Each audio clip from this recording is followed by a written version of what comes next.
ஆனால் ஊடகத்தில் செய்திகளை படித்து படித்து, குறிப்பாக மேற்கத்திய ஊடகங்கள் தருகின்ற செய்திகளை அப்படியே இங்குள்ள ஊடகங்களும் விழுங்கி அவற்றை எடுத்து மக்களுக்கு சொல்லுகின்ற காரணத்தினால் அந்த சமுதாயத்தை பற்றிய, அந்த மதத்தை பற்றிய ஒரு தவறான கருத்து மக்கள் உள்ளங்களில் பதிந்திருக்கிறது என்பதிலே எந்த சந்தேகமும் கிடையாது.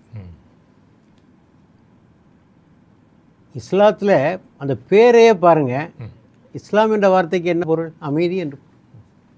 இஸ்லாம் என்ற வார்த்தைக்கு அமைதி என்று. அது எந்த ஒரு ஸ்தாபகரோட இணைத்து சொல்லப்படவில்லை.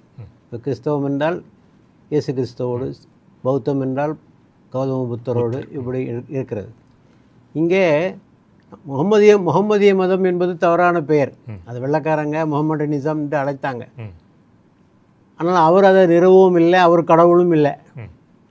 ஆக இஸ்லாம் என்றால் அமைதி. ஆக இந்த உலகத்தில் அமைதியை தருவதற்காக வந்த ஒரு மதம், ஒரு மார்க்கம்தான் இஸ்லாம். தன்னளவில் அமைதி பெறுவது எப்படி, வாழுகின்ற சமுதாயத்தோடு அமைதி பெறுவது எப்படி, படைத்த இறைவனோடு அமைதி பெறுவது எப்படி, 3 அமைதிகளை பற்றி இஸ்லாம் பேசுகிறது. வெறும் அமைதிங்கிற வார்த்தையை மட்டும் சொல்கிறதில்ல. அமைதி எவையெல்லாம் அமைதியை குலைக்குமோ அந்த காரணங்களை சொல்லி அதற்கான தீர்வுகளையும் சொல்லுகிறது.